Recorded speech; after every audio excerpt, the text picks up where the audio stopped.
सर्वेभ्यो नमो नमः। आज से हम सब कादम्बरी कथामुख के जो 20 मंगलाचरण के श्लोक हैं उनका हम लोग अध्ययन करेंगे और यह अध्ययन हमारी परीक्षा की दृष्टि से होगी। कैसे प्रश्न आते हैं, किस तरह से हमें शब्दार्थ को देखना है और क्या क्या विषय हमें देखना है परीक्षा की दृष्टि से, तो उस दृष्टि से हम सब आज से कादम्बरी के मंगलाचरण के श्लोकों का अध्ययन करेंगे। तो चलिए प्रारंभ करते हैं। सबसे पहले मंगलाचरण का जो पहला श्लोक है उसका हम वाचन करते हैं।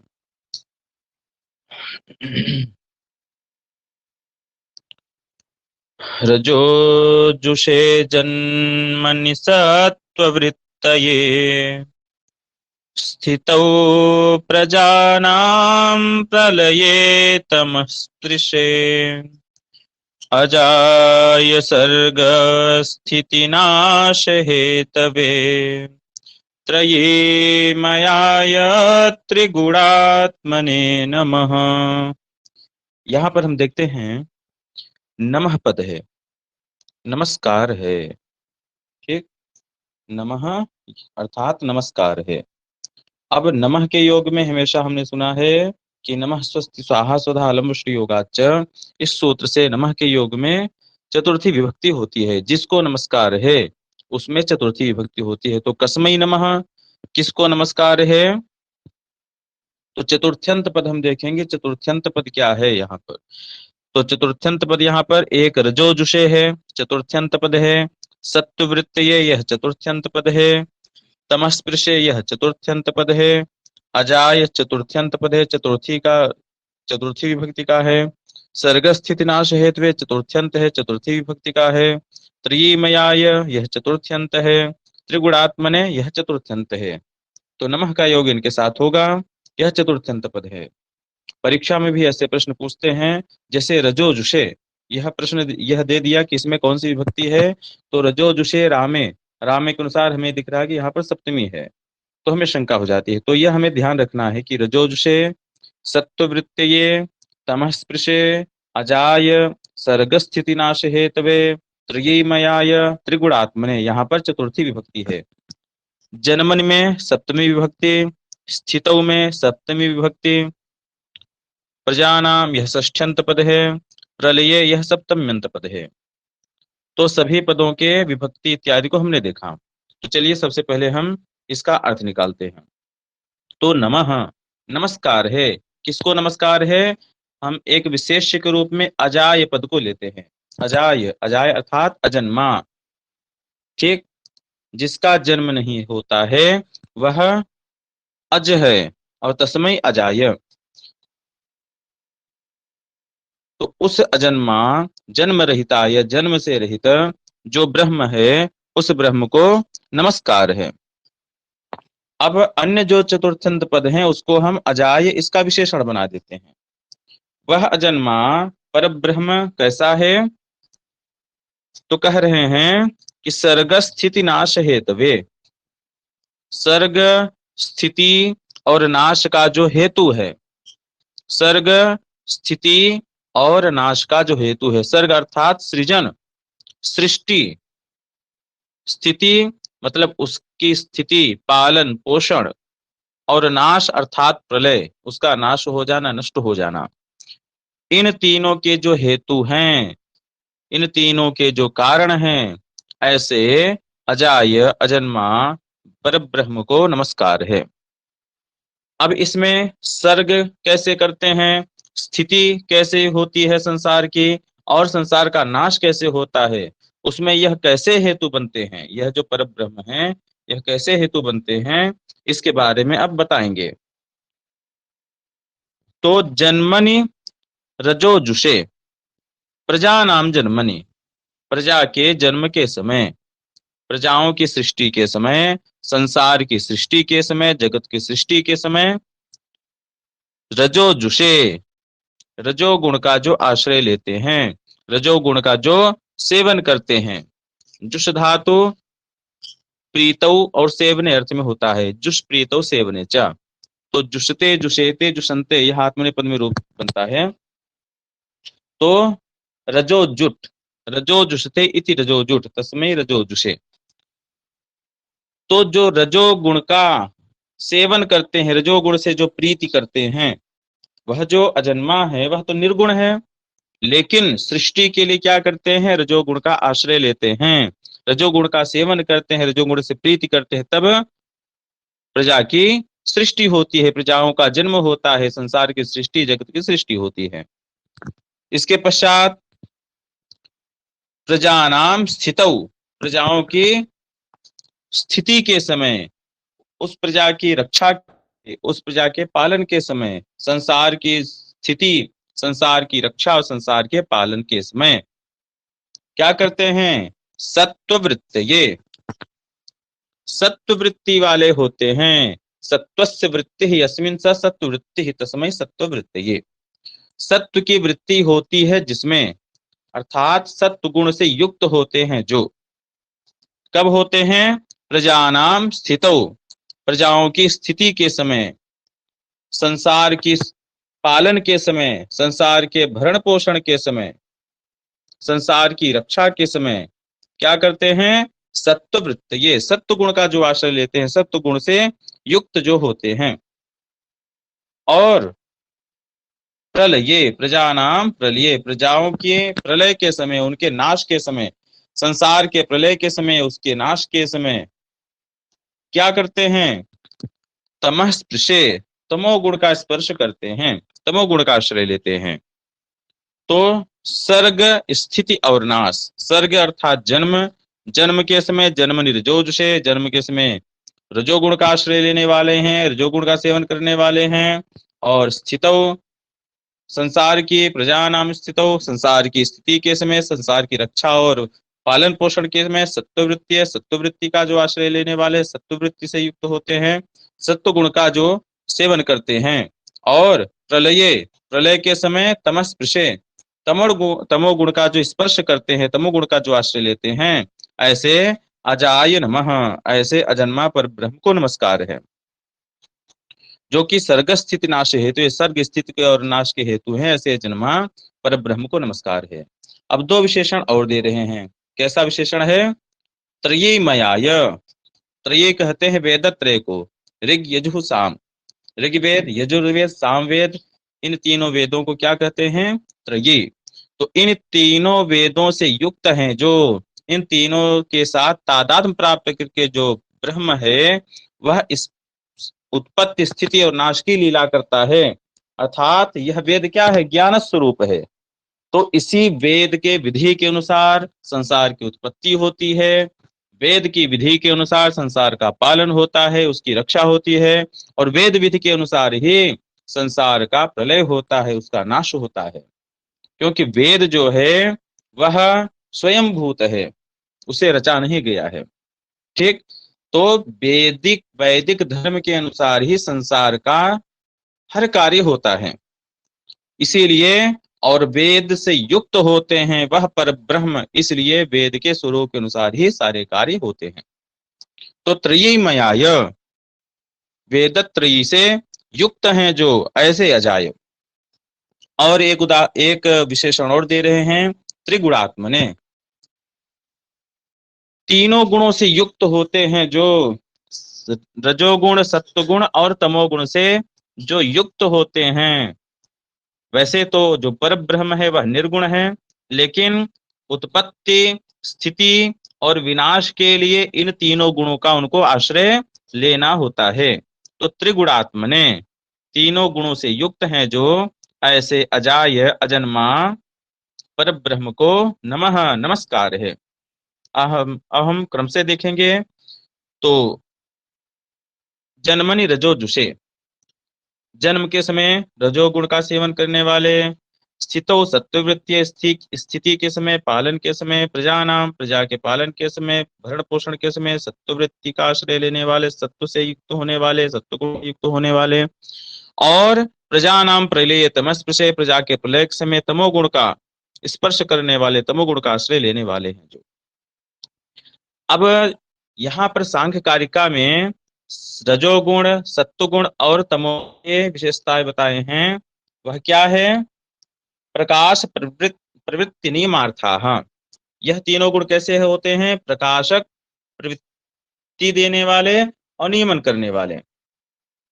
तो जो रजोगुण है वह प्रवृत्ति करने वाला है। जो भी हम कार्य करते हैं, चलते हैं, फिरते हैं, बोलते हैं, ये सब किसका कार्य है? यह रजोगुण का कार्य है। तो जन्म होता है केवल रजोगुण के कारण, उसमें रजोगुण हेतु होता है। तो जन्म के समय रजोगुण का आश्रय लेते हैं। और सत्य क्या है? प्रकाशक। सत्य गुण क्या है? प्रकाशक। हमारी स्थिति तब हो सकती है जब हम प्रकाश स्वरूप हों। प्रकाशक अर्थात ज्ञान को प्रदान करने वाला। ठीक। सत्वम लघु प्रकाशकम। सत्व प्रकाशक होता है, ज्ञान स्वरूप होता है, ज्ञान को देने वाला होता है।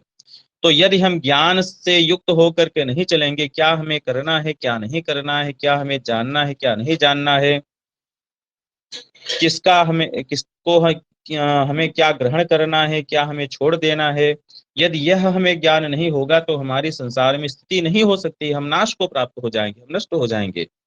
तो प्रजाओं की, संसार की स्थिति के समय सत्व वृत्ति वाले हैं जो। और तीसरा, प्रजानाम प्रलये, प्रजाओं के प्रलय के समय, सृष्टि के प्रलय के समय तमोगुण का स्पर्श करने वाले। तमोगुण क्या है? नियमार्थाः, नियमन करने वाला है, बाधित करने वाला है। तो प्रलय के समय तमोगुण का स्पर्श करते हैं जो। ऐसे सर्ग स्थिति नाश हेतुवे, सर्ग, स्थिति और नाश के जो हेतु हैं, ऐसे त्रयीमयाय, वेदत्रयी से युक्त हैं जो। त्रिगुणात्मने, त्रिगुणात्मक है जो, ऐसे अजाय, अजन्मा परब्रह्म को नमः, नमस्कार है।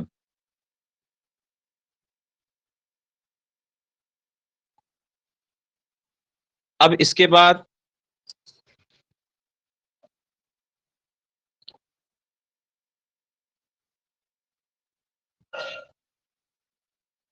तीसरा, दूसरा श्लोक हम देखते हैं। यहाँ पर जो पहला श्लोक हमने पढ़ा, इसमें वंशस्थ छंद है। सामान्य हम हर पद के लिए श्लोक शब्द का प्रयोग करते हैं, लेकिन छंद अलग अलग होता है। तो वंशस्थ छंद है। जतो तु वंशस्थ मुदीरितम जरौ। वंशस्थ छंद की विशेषता क्या है? इसमें प्रत्येक पाद में 12 वर्ण होते हैं, क्योंकि 4 गण होते हैं, जगण, तगण, जगण और रगण। तो 4 गण के अर्थात प्रत्येक पाद में 12 वर्ण होते हैं। उन 12 वर्णों का विभाजन कैसे होता है? जगण, तगण और जगण, रगण। जतो तु वंशस्थ मुदीरितम जरो। अब यहाँ पर पहले श्लोक में यथा संख्य अलंकार है, क्योंकि सर्ग स्थिति नाश हेतुवे, यह बताने के पश्चात क्रमशः सर्ग, स्थिति और नाश के बारे में बता रहे हैं कि सर्ग जन्म के समय रजोजुषे, स्थिति स्थितौ सत्ववृत्तिये और नाश अर्थात प्रलये तमस्पृशे। यह क्रमशः बता रहे, यथासंख्य बता रहे हैं, इसलिए यथासंख्य अलंकार यहाँ पर है। इसके पश्चात हम दूसरा श्लोक देखते हैं। जयंती बाणासुर मौलि लालिता, दशास्य चूड़ामणि चक्र चुंबिनः, सुरासुराधीश शिखांत शायिनो, भवच्छिदस्त्र्यंबक पाद पांसवः। अब यहाँ पर सबसे पहले हम क्रिया देखेंगे। क्रिया क्या है? जयंती, जय हो। जयति जयतः, जयंती, जयंती, यह जो क्रियापद है वह लट लकार प्रथम पुरुष बहुवचन का रूप है। जयति, जयतः, जयंती, लट लकार प्रथम पुरुष बहुवचन। तो इसका जो कर्ता होगा वह अस्मद और युष्मद से अलग कोई होगा, अन्य पुरुष का होगा, और बहुवचनांत होगा। तो यहाँ पर बहुवचनांत कौन कौन है, इसको हम देखते हैं। जयंती बाणासुर मौलि लालिताः, लालिताः विसर्ग होगा यहाँ पर। यहाँ पर जो है भो भगो अघो पूर्व संयोज से लालितास में सकार, सकार को रू होगा, रू को ये आदेश हो जाएगा भो भगो पूर्व संयोज से, और उसका हलि सर्वेशाम से नित्य लोप हो जाएगा। यह प्रथमा बहुवचन का रूप है। दशास चूड़ा मणिचक्र चुंबिनः, यह भी प्रथमा बहुवचन का। सुरा सुराधीश शिखांत साइनः, यहाँ भी प्रथमा बहुवचन का रूप है। हस्य च लग करके उत्त हुआ और गुण हो गया, तो यह भी प्रथमा बहुवचनांत रूप है। और भवच्छिदः, भवच्छिदः है यहाँ पर सकार को जो है विसर्जनीय सह हो गया, तो सकार हो गया, भवच्छिदः होगा मूल रूप में यदि विच्छेद करेंगे तो भवच्छिदः। यह भी प्रथमा बहुवचन का रूप है। त्र्यंबक पाद पांसवः, यह प्रथमा बहुवचन का रूप है। तो सभी इसके कर्ता बनेंगे, लेकिन यहाँ पर एक विशेष होगा, अन्य सब विशेषण होंगे। तो विशेष क्या होगा, विशेषण क्या होंगे, इसको हम देखते हैं। तो जयंती, जय हो, किसकी जय हो, त्र्यंबक पाद पांसवः जयंती। त्र्यंबक कहते हैं भगवान शिव शंकर को। शिव शंकर के जो पाद अर्थात उनके जो पैर, उन पैरों में रहने वाले जो पांसु, पांसु अर्थात जो धूलि, ठीक, त्र्यंबक पाद पांसवः। तो त्र्यंबक अर्थात भगवान शिव, उनके पाद अर्थात उनके जो चरण हैं, उन चरणों के जो पांसु है अर्थात धूलि है, उस धूल की जय हो। त्रीणि अंबकानि नेत्राणि यस्य सः त्र्यंबकः, तीन नेत्र हैं, अंबक अर्थात नेत्र हैं जिनके, ऐसे त्र्यंबक। और त्र्यंबकस्य पादौ, त्र्यंबक पादौ, तयोः पांसवः, त्र्यंबक पाद पांसवः। तो त्र्यंबक पाद पांसवः जयंती, जो भगवान शिव शंकर हैं उनके चरण धूल की जय हो। अब उनकी चरण धूल है कैसी, त्र्यंबक पाद पांसवः यह विशेष्य होगा। अब उसके चार विशेषण बताएंगे। यह त्र्यंबक भगवान शिव शंकर की जो चरण धूलि है उसमें क्या विशेषता है कि उसकी जय जयकार की जाए। तो अब क्रमशः हम इसके विशेषण पर विचार करते हैं। बाणासुर मौलि लालिताः, बाण नामक एक असुर था, बाणासुर, उस बाणासुर के मौलि लालिताः, मौलि अर्थात उसके मुकुट के द्वारा, लालित अर्थात सेवित, सहलाई गई, सेवित की गई। बाणासुर हमेशा भगवान, बाणासुर भगवान शिव शंकर का भक्त था। तो बाणासुर के मौलि अर्थात मुकुट के द्वारा, लालित अर्थात सेवित, सहलाई गई अर्थात सेवित की गई। बाणासुर के मुकुट में हमेशा भगवान शिव शंकर के चरण की धूल लगी रहती थी। तो ऐसी बाणासुर जैसे वीर योद्धा राक्षस, बाणासुर नामक राक्षस के द्वारा, दैत्य के द्वारा जिनके चरण की धूलि मस्तक पर लगी, ऐसे भगवान शिव शंकर के पाद पांसवः, पाद पांसु, पाद पांसु अर्थात चरण धूल की मैं वंदना करता हूं, उसकी जय हो। और चरण धूल कैसी है, तो दशास्य चूड़ा मणि चक्र चुंबिनः, दशास्य दस है, आस्य, आस्य अर्थात मुख, ठीक है, आस्य अर्थात मुख। जो वहां पर आया है तुल्यास्य प्रयत्नम सवर्णम, इस सूत्र में भी जो तुल्य आस्य प्रयत्न, आस्य अर्थात वहां पर मुख ही है, तुल्य है, आस्य अर्थात मुख और प्रयत्न, मुख से उच्चारण और प्रयत्न जिसका वह, तो आस्य अर्थात मुख।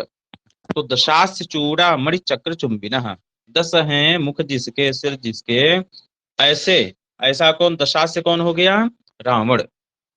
उस रावण का जो चूड़ामणि, उस रावण का जो चूड़ामणि, उन चूड़ामणियों का जो चक्र, चक्र था समूह, 10 मुख वाले रावण की चूड़ामणियों के समूह के द्वारा, चुंबिनः, चुंबन करने वाली, स्पर्श करने वाली, दशकंधर के रावण के मुकुटों का जो मणि, मणि का जो चक्र था समूह है, उन समूह का स्पर्श करने वाली, उसका चुंबन करने वाले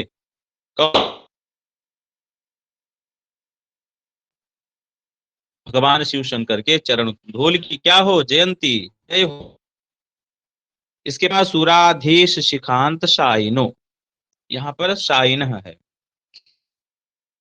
शिखांत शाइन, सुर और असुर हो गया, और उनके जो अधीश अर्थात उनके जो ईश्वर, उनके जो राजा। तो देवों के जो राजा हैं और असुरों के जो राजा हैं, दोनों, दोनों के शिखांत भाग, शिखाओं के अग्रभाग पर शयन, शयन करने वाली हैं जो, अर्थात जब प्रणाम करेंगे तो मस्तक उनके चरण पर पड़ेगी और चरण धूल हमारे शिखा के अग्रभाग पर लगेगी।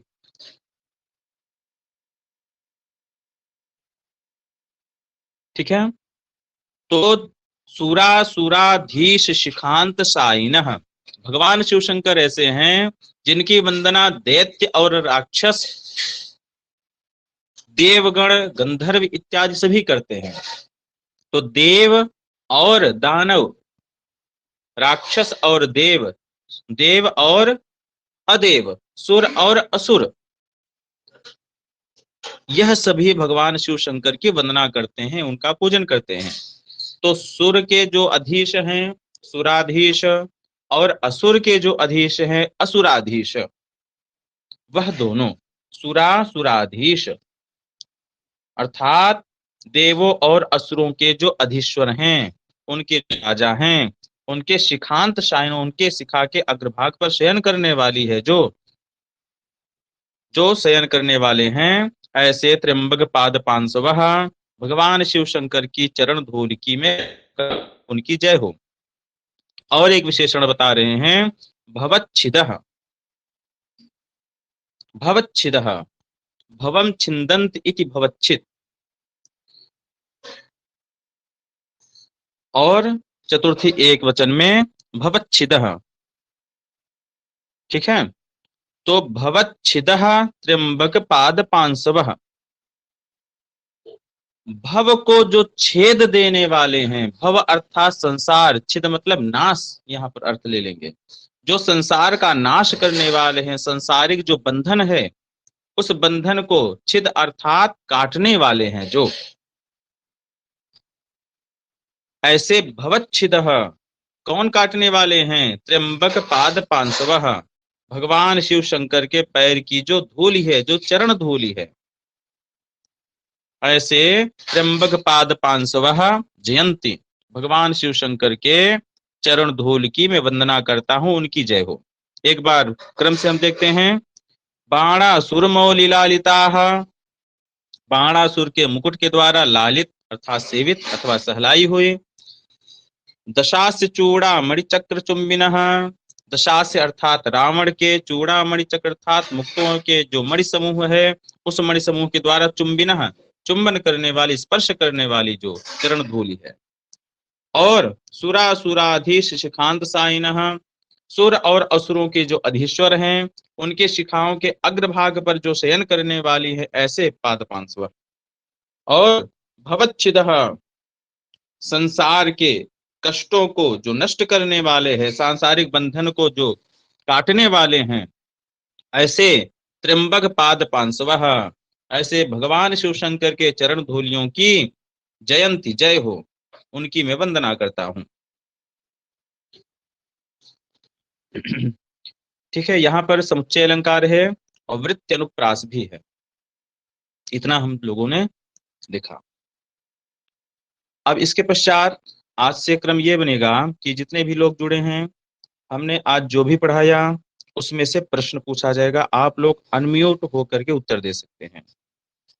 तो अभी सभी लोग अनम्यूट हो सकते हैं बारी बारी से, जिसको उत्तर देना हो। जैसे परीक्षा की दृष्टि से यहाँ से प्रश्न कैसे आ सकते हैं, जैसे हमने में ही बताया, रजो जुषे, रजो जुषे में कौन सी विभक्ति है,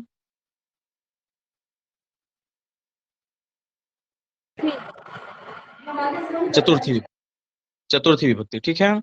जन्मनि में कौन सी विभक्ति है, सप्तमी है। बहुत अच्छा। सत्ववृत्तीय में चतुर्थी है। स्थितौ में, स्थितों में सप्तमी है। ठीक, बहुत अच्छा। तो विभक्ति का ज्ञान आप लोगों को है। तमस्पृशे में,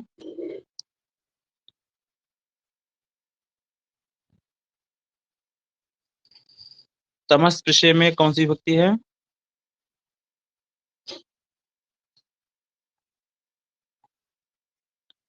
यहां पर भी चतुर्थी विभक्ति होगी।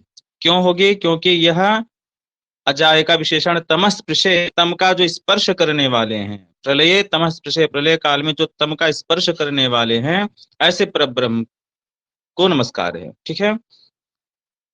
उसके पश्चात अगर समास भी अगर हम ध्यान दें तो सर्गस्थिति नाश हेतुवे, इसमें कौन सा समास है, तो इसके लिए हम बता दे रहे हैं कि सर्गश्च स्थितिश्च नाशश्च, यहाँ पर द्वंद्व समास होगा सर्ग स्थिति नाशाः, और तेषाम हेतुः सर्ग स्थितिः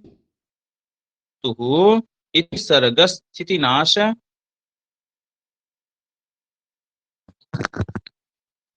ठीक है, स्थिति नाश हेतुः सर्ग स्थिति नाशाः और सर्ग स्थिति नाशानाम हेतुः इति सर्ग स्थिति नाश हेतुः, और चतुर्थी एकवचन में तस्मै, तो यहाँ पर षष्ठी तत्पुरुष समास होगा।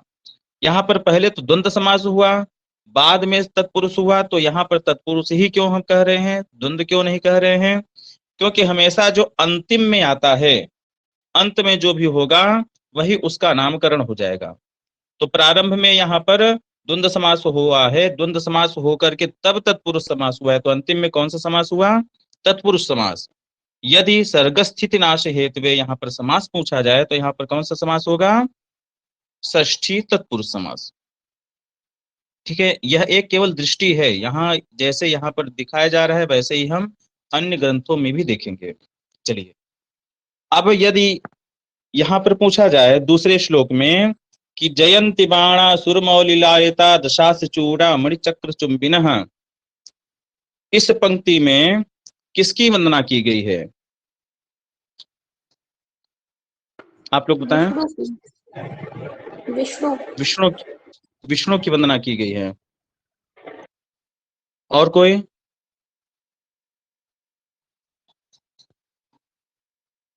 इस दूसरे श्लोक में किसकी वंदना की गई है?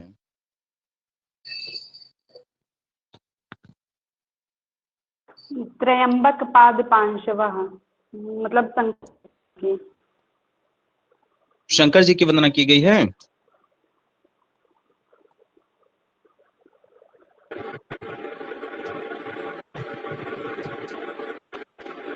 देखिए ध्यान से, यहाँ पर शंकर जी की भी वंदना नहीं है, न शंकर जी की, न ब्रह्मा जी की, न विष्णु जी की, किसी की वंदना नहीं है यहाँ पर। यहाँ पर पाद पांसवः जयंती, चरण धूल की वंदना की गई है। भगवान शंकर की भी वंदना नहीं, यहाँ पर पाद पांसवः जयंती, ठीक है, यहाँ पर चरण धूल की वंदना है। यह प्रश्न कई बार पूछा जा चुका है और सब शंकर लगा के पहला ऑप्शन शंकर ही देता है। तो पहला ऑप्शन देखे शंकर जी, 3 ऑप्शन बिना पढ़े शंकर जी पर ऑप्शन लगा करके सही लगाकर चले जाए। यहाँ पर जो वंदना है, हमेशा हम इसीलिए व्याकरण को देख करके बताते हैं कि जयंती से किसका अन्वय हो रहा है? पाद जयंती, जो चरण धूलि है उसकी जय हो। किसकी चरण धूलि?